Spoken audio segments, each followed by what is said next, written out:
And it's one of the biggest food trends around. Millions of people are going gluten-free, and grocery stores are jumping on the bandwagon with aisles full of gluten-free foods. But does everyone have to eliminate gluten, and what's the impact on your body if you do? Andrea Hallwegner is a registered dietitian. She's here with some advice. Hi, Andrea. How are you doing? Hello. Thanks for having me. This all looks very yummy, so clearly I'm not gluten-free or carb-free.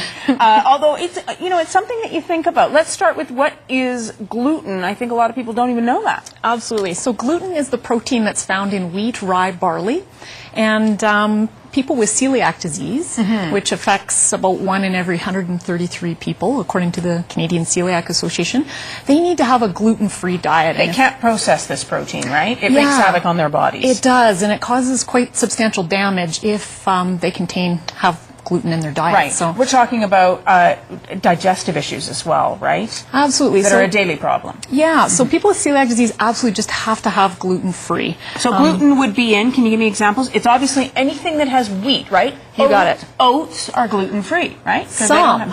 Great question. So what we find with oats is they're quite often cross-contaminated in how they're actually produced. So it's important if you do have celiac disease to make sure that you're getting gluten-free oats. General stuff that you'd buy in the store is probably going to be gluten-containing still. Oh, okay. Really? That's good to know, because I always thought oats were gluten-free because they didn't have wheat. So really anything that has wheat will have gluten. Wheat, rye, barley, and then some oats. Okay. Yeah. Okay. And obviously people who are celiac should not have it. But there are other people who say, well, I don't have celiac, but I just feel a lot better when I don't eat gluten. Who are those people, and why do they feel that way? And there's a term in the science community that we call non-celiac gluten sensitivity. Right. And that affects about 2 to 6% of us. And for those people, when they eat gluten-containing foods, it can cause some digestive issues.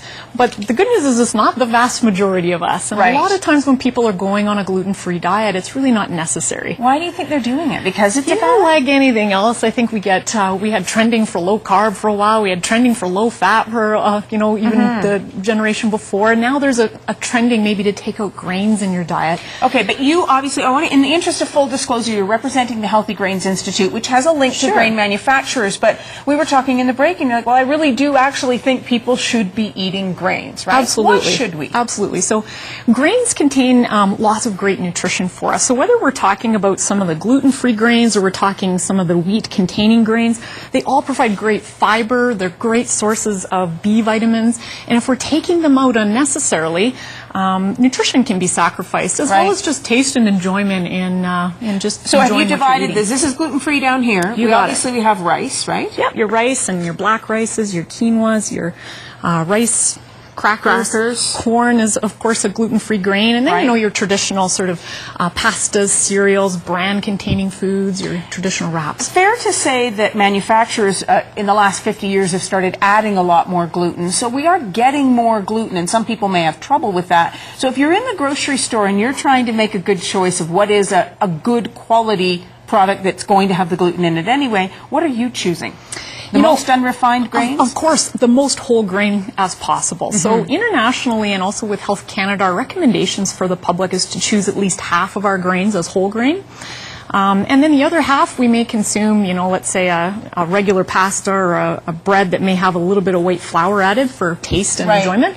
But of course, nutritionally, you're not. Do you still eat a French baguette? Of course. Okay, that's good to hear. I'm a foodie. That's good to hear. But in the grocery store, making that effort to find the most unrefined grains, and that's going to help reduce the gluten levels to something that's probably just fine for you and your family. Absolutely. Right? Vast majority of people can go down both these roads without a problem. Well, and when we look at weight loss, which is the reason why so many people have, gotten into gluten-free eating, we know that whether you're eating gluten-free, gluten-containing foods, and whether you reduce carbs or protein or fat in your diet, all of them will facilitate weight loss. So there's no need to be taking gluten out of your diet simply for weight loss. All right, Andrea, I really appreciate it. Thanks so much. And if you want to check out the grain producers' sort of version of this debate, it is a bit of a debate, but also all the healthy grains that Andrea is certain you can eat and can eat safely. She's enjoying them too. You can go onto the website, healthygrains.ca.